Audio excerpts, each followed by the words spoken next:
Shalom, welcome back. We're picking up again in the book of Revelation. We're up to chapter 18. Like I've been trying to kind of steer you guys to my Odyssey channel. There's a link in the description. If you're wanting to avoid the ads, I suggest watching it there. I have not signed up for ads on Odyssey, so that's one way you can watch the videos without worrying about that. And also I'm going to be posting some material on Odyssey once I finish this series that's not going to be on my YouTube channel, so you might want to go ahead and go over there and subscribe. Been using a couple of books to put these videos together. The first is A Mystery is History by Adam Driscoll and Back to the Future by Ralph Bass, and then of course I'm adding my own spin and my own take on certain passages, but both of these books are a pretty good guide. And of course I'm also drawing pretty heavily from the works of Josephus. We're going to go ahead and get started. Verse 1, and after this I saw another angel coming down from heaven, having great authority, and the earth was made bright with his glory. And he called with a mighty voice, Fallen, fallen is Babylon the Great. She has become a dwelling place for demons, a haunt for every unclean spirit, a haunt for every unclean bird, a haunt for every unclean and detestable beast. For all nations have drunk the wine of the passion of her sexual immorality, and the kings of the earth have committed immorality with her, and the merchants of the earth have grown rich from the power of her luxurious living. So, Babylon itself has become kind of like this this symbol of sin and immorality in general. When you think of Babylon, you are instantly taken to this vision of idolatry and pagan worship and such as that. And of course, speaking about Jerusalem here in the first century, it says it was a dwelling place for demons. One of the passages from Josephus that I didn't include in this video, I probably should have, but I was going through the different references, picking and choosing, which ones to use. But there was one passage where Josephus said that the men in the city were so animalistic when they were taken out of the city by the Romans that they were actually gnawing on the dead bodies like dogs. And if that's not demon possession, I don't know what is. Verse 3, for all nations have drunk the wine and the passion of her sexual immorality. Conservatives in general are, we're very concerned with the sexual immorality that we see in the world today. On TV, so there's immorality on TV, but then it's getting worse every year. Like I can remember back in the 90s and early 2000s, people talking about how immoral television was getting. But you look at television today, and it's so much worse than we could have imagined. The homosexual agenda, the transgenderism, and all this abominable practices and theologies that are now being presented on television. And of course we have the invasion of foreign nationals coming over our southern border, the stirring up of race hatred between different peoples within the United States, and all these things that are going on. And there's conservative politicians that are saying that they're fighting against this, that they want to shut it down. But they never tell you where all this is coming from. There's one group in particular that is pushing all of this.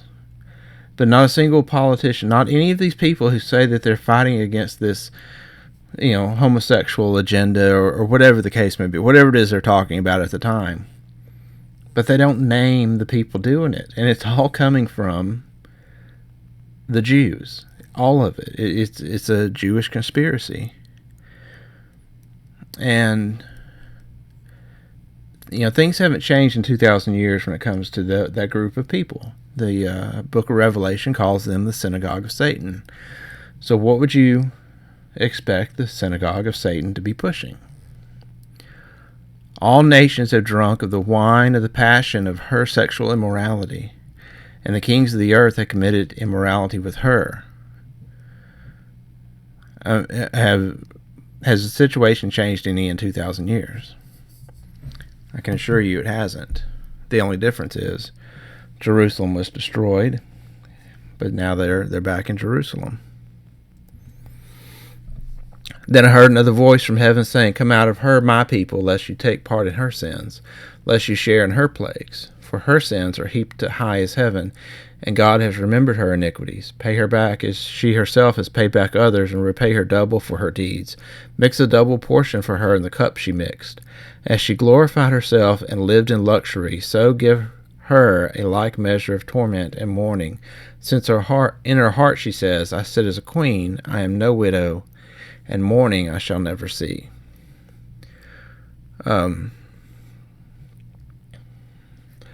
This "come out of her, my people," this phrase, "my people," it's about covenant. It's covenant language. God is calling his people out. And it's speaking specifically to the believers.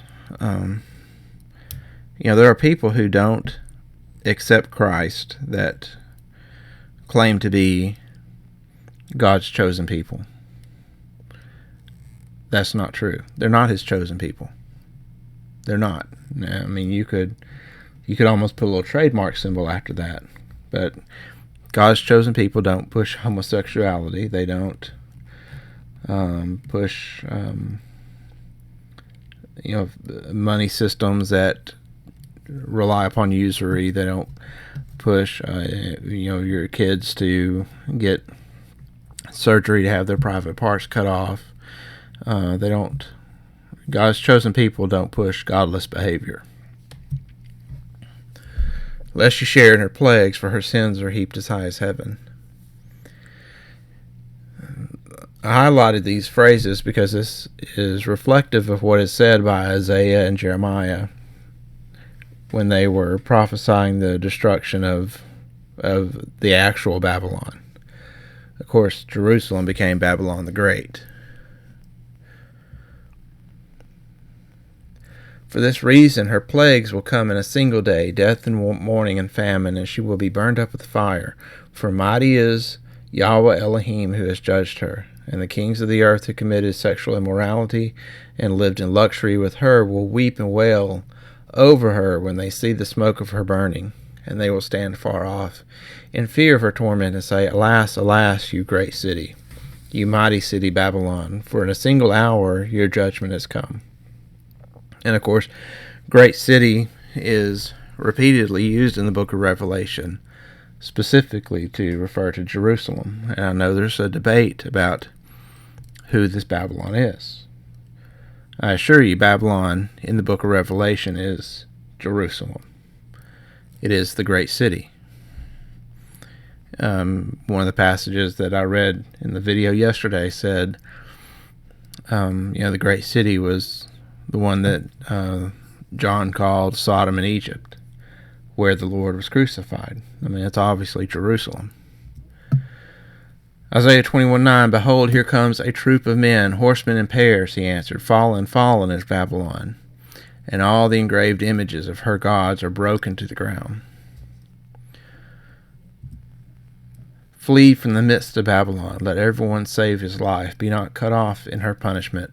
For this is the time of Yahweh's vengeance, the repayment he is rendering her. Babylon was a golden cup in Yahweh's hand, making all the earth drunken. The nations drank of her wine, therefore the nations went mad. Suddenly Babylon has fallen and been broken. Wail for her, take balm for her pain. Perhaps she may be healed. We would have healed Babylon, but she was not healed. Forsake her, and let us go each to his own country. For her judgment has reached up to heaven, and has been lifted up even to the skies. Josephus says that it is therefore impossible to go distinctly over every instance of these men's iniquity. I shall therefore speak my mind here at once briefly, that neither did any other city ever suffer such miseries, nor did any age ever breed a generation more fruitful in wickedness than this was, from the beginning of the world. I suppose that had the Romans made any longer delay in coming against these villains, that the city would either have been swallowed up by the ground opening up upon them, or been overflowed by water, or else destroyed by such thunder as the country of Sodom perished by. For it had brought forth a generation of men much more atheistical than were those that suffered such punishments. For by their madness it was that all the people came to be destroyed. So Yeshua wasn't exaggerating when he called them a wicked and sinful generation. Revelation 18:11, and the merchants of the earth wept and mourned for her, since no one buys their cargo anymore. Cargoes of gold, silver, jewels, pearls, fine linen, purple cloth, silk, scarlet cloth, all kinds of scented wood, all kinds of articles of ivory, articles of costly wood, bronze, iron, and marble, cinnamon, spice, incense, myrrh, frankincense, wine, oil, fine flour, wheat, cattle and sheep, horses and chariots and slaves, that is, human souls. The fruit for which your soul longed has gone from you, and all your delicacies and your splendors are lost to you, never to be found again. Take note of these items. We're going to read through an inventory of the items that were taken from Jerusalem when Rome finally broke through and overthrew the city. And you'll see that almost all of these also come up in the lists recorded by Josephus.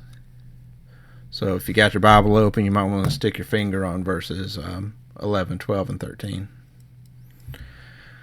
The merchants of these wares who gained wealth from her will stand far off in fear of her torment, weeping and mourning aloud. Alas, alas, for the great city that was clothed in fine linen and purple and scarlet, adorned with gold and jewels and pearls. For in a single hour all this wealth has been laid waste. And all shipmasters and seafaring men, sailors, and all whose trade is on the sea stood far off, and cried aloud as they saw the smoke of her burning. What city was like the great city? And they threw dust on their heads as they wept and mourned, crying out, Alas, alas, for the great city, where all who had ships at sea grew rich by her wealth, for in a single hour she has been laid waste. So this is one of the passages that people will use to say, well, it's obviously not Jerusalem. Because, you know, the shipmasters and seafaring men, they're out there in the water watching the burning. And obviously that can't be Jerusalem. Jerusalem's not on the sea. Well, what it actually says is they see the smoke of her burning. And you can see here in Josephus, he actually recorded how humongous the fire was. He said the flame was also carried a long way and made an echo together with the groans of those that were slain. And because this hill was high and the works of the temple were very great, no one would have thought the whole city had been on fire. One would have thought the whole city had been on fire. Nor can one imagine anything either greater or more terrible than this noise, for there was at once a shout of the Roman legions who were marching all together, and a sad clamor of the seditious, who were now surrounded with fire and sword. The people also that were left above were beaten back upon the enemy, and under a great consternation, and besides many of those that were worn away by the famine, and their mouths almost closed when they saw the fire of the holy house. They exerted their utmost strength, and brake out in groans and outcries again. Para did also return the echo, as well as the mountains round about the city, and augmented the force of the entire noise. So it was not a quiet, small fire. This was a huge destruction of the city. Josephus also in several different passages, he speaks about the treasures and the wealth that was taken out of Jerusalem by the Romans.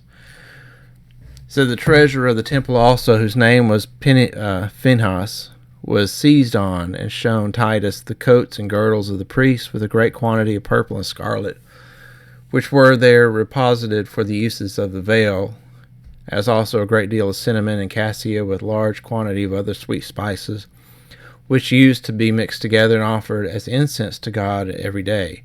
A great many other treasures were also delivered to him, with sacred ornaments of the temple not a few, which things thus delivered to Titus obtained of him for this man the same pardon that he allowed to such as deserted of their own accord. So, if you're comparing this list here to those verses I mentioned, you'll see that these items are mentioned in the book of Revelation. Yet was there no small quantity of the riches that had been in the city, still found among its ruins, a great deal of which the Romans dug up, but the greatest part was discovered by those who were captives, and so they carried it away. I mean, the gold and the silver and the rest of that most precious furniture which the Jews had and which the owners had treasured up underground against the uncertain fortunes of war. In this long series of slides, we're going to go through this is the victory parade when Titus gets to Rome and he is parading the spoils of war through the streets. So this was a tremendous event. Everyone in Rome was there in attendance, and this parade went on for miles. It says, now it is impossible to describe the multitude of the shows as they deserve, and the magnificence of them all, such indeed as a man could not easily think of, as performed either by the labor of the workmen, or the variety of riches, or the rarities of nature. For almost all such curiosities as the most happy men ever get by piecemeal were here, one heaped on another, and those both admirable and costly in their nature, and all brought together on that day demonstrated the vastness of the dominions of the Romans. For there was here to be seen a mighty quantity of silver and gold and ivory, contrived into all sorts of things, and did not appear as carried along in pompous show only, but as a man may say, running along like a river. Some parts were composed of the rarest purple hangings, and so carried along, and others accurately represented to the life what was embroidered by the arts of the Babylonians. There was also precious stones that were transparent, some set in crowns of gold, and other ouches as the workmen pleased. And of these such a vast number were brought, that we could not but thence learn how vainly we imagine any of them to be rarities. The images of the gods were also carried, being as well wonderful for their largeness as made very artificially and with great skill of the workmen. Nor were any of these images of any other than very costly materials, and many species of animals were brought, every one in their own natural ornaments. The men also who brought up every one of these shows were great multitudes, and adorned with purple garments, all over interwoven with gold. These that were chosen for carrying these pompous shows, having also about them such magnificent ornaments as were both extraordinary and surprising. So notice up there at the top you have the the idols, the images of the gods that they drug out of Jerusalem. So, the big accusation that Yahweh was giving to Babylon the Great was about the idolatry and the spiritual fornication with these idols. So it wasn't an exaggeration. There were so many of these humongous idols of foreign gods that were being paraded through Rome that they had taken out of Jerusalem. Besides these, one might see that even the great number of the captives was not unadorned, while the variety that was in their garments and in their fine texture concealed from the sight of the deformity of their bodies. But what afforded the greatest surprise of all was the structure of the pageants that were borne along. For indeed he that met them could not but be afraid that the bearers would not be able to firmly enough support them. Such was their magnitude.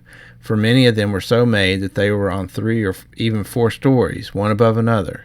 The magnificence also of their structure afforded one both pleasure and surprise. For upon many of them were laid carpets of gold. There was also wrought gold and ivory fastened about them all, many resemblance of the war, and those in several ways, and a variety of contrivances, affording a most lively portraiture of itself. On top of every one of these pageants was placed the commander of the city that was taken, in the manner whereupon he was taken. Moreover, there followed those pageants a great number of ships. For the other spoils they were carried in great plenty. But for those that were taken in the temple of Jerusalem, they made the greatest figure of them all, that is, the golden table of the weight of many talents, the candlestick also that was made of gold, though its construction were now changed from that which we made use of. For its middle shaft was fixed upon a basis, and the small branches were produced out of it to a great length, having the likeness of a trident in their position, and had every one a socket made of brass for a lamp on the tops of them. These lamps were in number 7, and represented the dignity of the number 7 among the Jews, and the last of all the spoils was carried the law of the Jews. When I read this about the kind of the finale of the parade was the law, this probably would have been the Torah scroll from the temple itself. It brought to mind Genesis 49:10, the scepter shall not turn aside from Judah, nor a lawgiver from between his feet, until Shiloh come, and to him is the obedience of the people. In my mind, it was Yeshua himself removing the law from the Jews. Josephus also said the city of Jerusalem is situated in the very middle of the country, which account some have with sagacity enough call that city the navel of the country, nor indeed is Judea destitute of such delights as come from the sea, since its maritime places extend as far as Ptolemais. So, for those that say, well, it couldn't be the shipbuilders mourning the destruction of Jerusalem because it's not right on the coast, well, according to Josephus, it still got treasures brought in from the sea. It wasn't that far landlocked. Revelation 18:20, rejoice over her, O heaven, and you saints and apostles and prophets, for God has given judgment for you against her. Then a mighty angel took up a stone like a great millstone and threw it into the sea, saying, so will Babylon the great city be thrown down with violence, and will be found no more. And the sound of harpists and musicians, of flute players and trumpeters, will be heard in you no more, and a craftsman of any craft will be found in you no more, and the sound of the mill will be heard in you no more, and the light of a lamp will shine in you no more, and the voice of the bridegroom and the bride will be heard in you no more, for your merchants were the great ones of the earth, and all nations were deceived by your sorcery. And in her was found the blood of the prophets and of the saints and of all who had been slain on the earth. Which again, if there's any doubt as to the identity of Babylon, once again, notice this, the great city there in verse 21. And at the end, and in her was found the blood of the prophets and the saints and all who had been slain on the earth. Which brings us back to Matthew 23, where Yeshua says, because of this, I send you prophets and wise men and scholars of Scripture. Some of them you kill and impale, some of them you shall flog in your congregations and persecute from city to city, so that on you, Jerusalem, should come all the righteous blood shed on the earth, from the blood of the righteous Abel to the blood of Zechariah the son of Berechiah, whom you murdered between the dwelling place and the altar. It's clearly Jerusalem that's being spoken about. And there may be some of you listening who think, well, wait, Jerusalem is inhabited again. Like all the stuff that God's saying will happen no more, it's happening right now in Jerusalem. Well, the thing is, The city that's there now, that's called Jerusalem, is not the same city. This Jerusalem from 70 AD was completely destroyed. When Yeshua said, "Not one stone will be left on another," he meant it. Josephus records, "Now as soon as the army had no more people to slay or to plunder, because there remained none to be the objects of their fury, for they would not have spared any had there remained any other work to be done, Caesar gave orders that they should now demolish the entire city and temple, but should leave as many of the towers standing as were of the greatest eminency, that is, Phasaelus and Hippicus and Mariamene. And so much of the wall as enclosed the city on the west side, this wall was spared, in order to afford a camp for such as were to lie in garrison, as were the towers also spared, in order to demonstrate to posterity what kind of city it was, and how well fortified, which the Roman valor has subdued. But for all the rest of the wall, it was so thoroughly laid even with the ground by those that dug it up to the foundation, that there was left nothing to make those that come thither believe it had ever been inhabited. This was the end which Jerusalem came to by the madness of those that were, for innovations, a city otherwise of great magnificence and mighty fame among all mankind." So the Roman army completely destroyed the city, down to the foundation. And then they pulled the foundation up as well. So the city of Jerusalem that's there now is not any part of the original city. That wailing wall that the Edomites wail and bow down to and shake their heads at, that's not the temple wall. That's Fort Antonia. That's a Roman fortress that they're praying to. The temple, the temple laid further south of that wall. So they're not even in the right area. Jerusalem was completely destroyed, just like Yeshua said. And that brings us to the end of chapter 18. So thank you for listening. I pray that this has been a blessing. And we'll pick it up in the next chapter next time. Thank you. Shalom.